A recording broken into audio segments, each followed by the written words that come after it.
The laboratory testing process is made up of 3 phases: the pre-analytical, the analytical, and the post-analytical.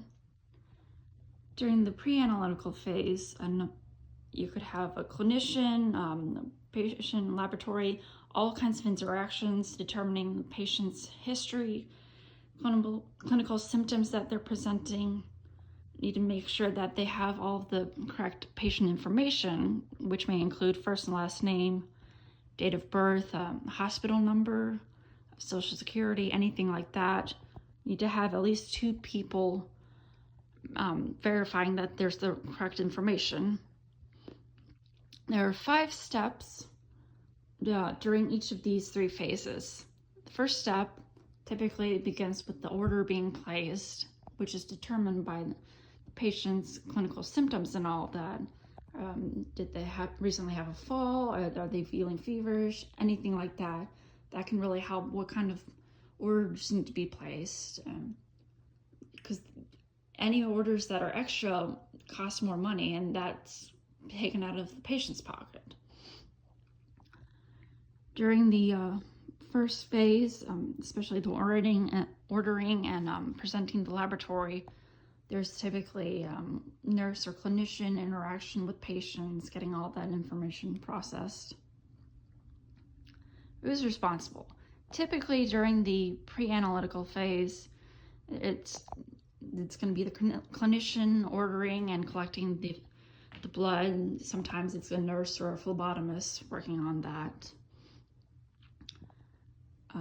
Any pitfalls really typically occur during the pre-analytical phase, and any pitfalls that occur during this time can affect the further along down the line. So one of the biggest issues during the pre-analytical phase is some kind of inappropriate order, or maybe it's an unauthorized person ordering something. There's also the issue with lack of timely service. If an ER is really busy, everything can be backed up, so patients unfortunately can be in the waiting room for a long time, and that's really going to affect patient, client, and interactions with other people throughout the lab and in the hospital itself. So after there's the presenting of the history, typically the orders are reviewed by all the staff to make sure that everything is correct. Then do the orders, they can determine what kind of specimen is needed. So like if they're trying to look for like muscle mass or heart rate or anything like that, they would order specific tests such as troponin, CPK, lactic acid, and all of that. And typically specimens can either be through venous blood, or they can be different non-blood specimens, including nasal swabs, stool specimens, depending on the test, whether it's going to be like an occult blood testing, or even just urine samples for a few different tests. Urine drug screens, regular analysis, urine culture for anyone who's feeling under the weather, so to speak. So that's all reviewed by laboratorians, nurses, and all of that. And certain procedures are required to make sure that laboratorians and everyone who works through this process understands what is the appropriate specimen and all that. So the biggest pitfall during requisition and reviewing of the tests is either incomplete data, incomplete clinical history, clerical errors. Sometimes it's not checking or following specimen requirements, inadequate communication regarding specimen self-collection. There are some tests that require specific instructions, like say a 24-hour test, or even just some more common tests where patients are required to either have like a regular urine drip, just like pee directly in the cup, or sometimes they have to pee into the toilet for a few seconds before they can pee into the cup. After the specimen is collected, it is then logged by processors in the laboratory, make sure all of the information is correct, and then it's recorded into some kind of middleware like SunQuest. Major pitfalls include clerical errors and inadequate information. It could be mislabeling of some kind, or maybe the wrong date of birth, which leads us into specimen acceptance or rejection. And during this process of the pre-analytical phase, a lot of things can go wrong. I had patient samples where specimens were rejected because there was mislabeling. It was actually one patient when it was supposed to be another patient. Where their nurses deal with a lot of patients on some days, so it's really hard for them to get everything straight. And then after the specimen is accepted or rejected, then they're assigned to the laboratory. Like, are they going to be, what kind of priority is there going to be? Is it like considered a stat test versus routine? How long can it actually wait before it really needs to be processed? Stat specimens can typically require either 1 to 2 hours before they really need to be run and all of that. But routine specimens, on the other hand, can typically wait about 4 hours before they need to be centrifuged and run. If there are multiple tests need to be done, we need to make sure that we have specimens collected in the right order, chemistry before micro, before hematology and all that. How much centrifugation is required? Like, is it going to be at 2800 RPM for 10 or 15 minutes? What kind of centrifugation is needed based on the required tests and all of that? So pitfalls that typically occur during this assignment, testing and all of that. Process is not performed in a timely fashion as ordered. The centrifugation is not performed based on the correct RPM or based on the right time length and all that. We might be missing some tests because they weren't ordered immediately or something like that. The analytical phase itself occurs during routine checks and all that. We need to make sure that instruments are running appropriately and in timely manner.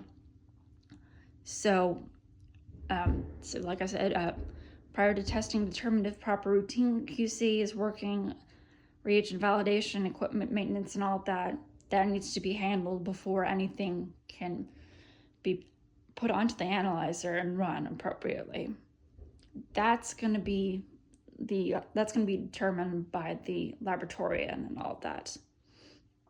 So each test has a certain turnaround time. It has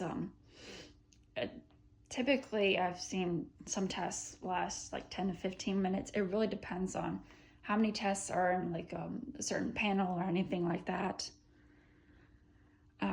Pitfalls during the analytical phase include QC not being completed or it's out of control, inadequate troubleshooting or follow-up of QC, especially during improper calibration, or maybe it's a new lot and it needs to be calibrated and then QC'd, anything like that. Inadequate equipment maintenance. And then after routine checks, the specimen is then analyzed. We run the specimen, make sure that it's not too hemolyzed, or in the case of hematology specimens, it's not clotted, which means that's going to affect the turnaround time or that's going to affect the actual resulting of everything. These next few stages, the specimen analysis, test analysis, and recording, are all determined by the laboratory, and it's determined, like, is the laboratory following protocol for each test center operating procedure and all of that. When the test is analyzed, it needs to be reviewed for accuracy, legibility, and validity. Laboratorians always need to do some kind of cross-checking, make sure that results are similar to previous results. They need to assure proper quality monitoring. Pitfalls in this particular area include release of test results without validation or interpretation, and inadequate cross-checking. Following that is, of course, test recording, in which case they're typically they cross over to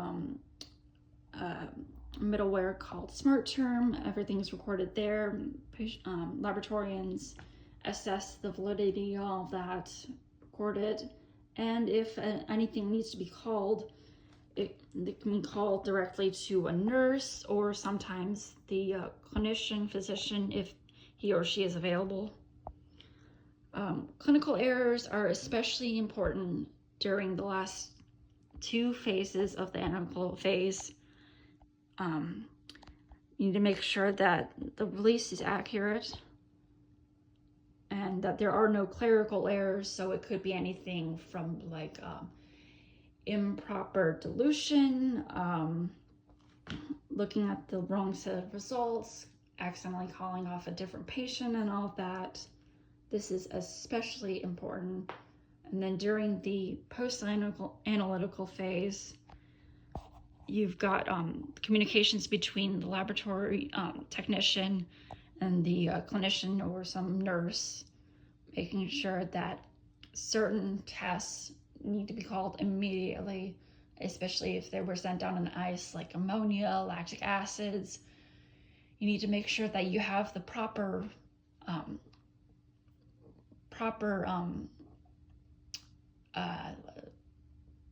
calling card, or proper phrasing to go with it.